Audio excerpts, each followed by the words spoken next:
Well, welcome from Leicester. I'm sitting in the garage, and one thing I'm doing at the minute is I'm trying to sort my seat out, and my seat has just about had it. It's worn through.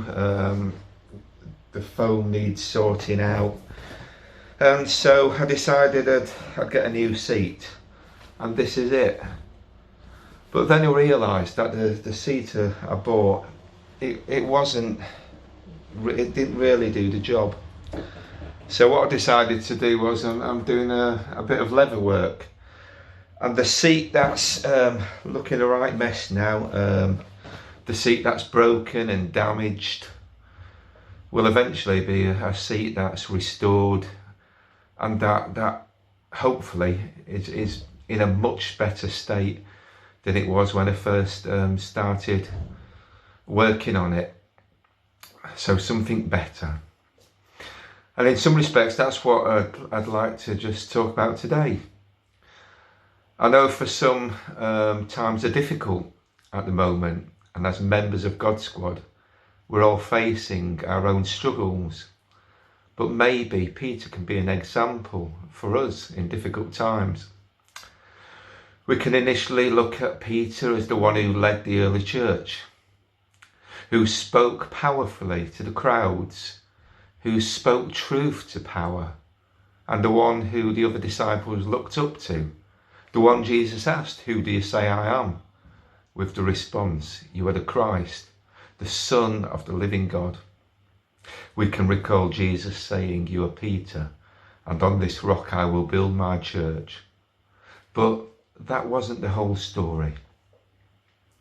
So come with me now to the courtyards of the high priest Caiaphas, where Jesus has been taken under arrest, betrayed, assaulted, spit at.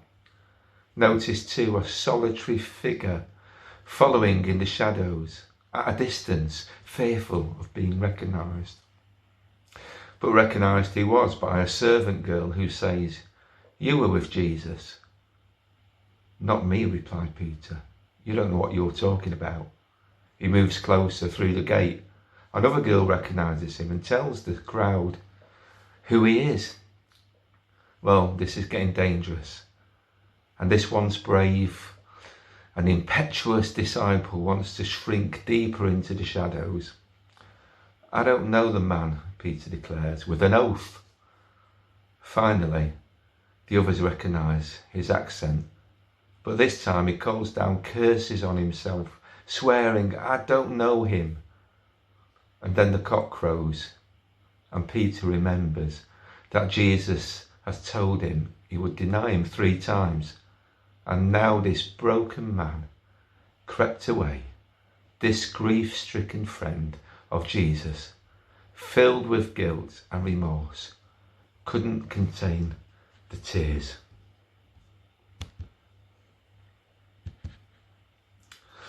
So, how can you recover from something like this? And sometimes there are no quick fixes. Peter had to live with it, but this didn't have to be a defining moment of his life, really. It didn't have to define his whole life. He had to come to terms with it, which he did on a beach, where Jesus asked him 3 times, "Do you love me?"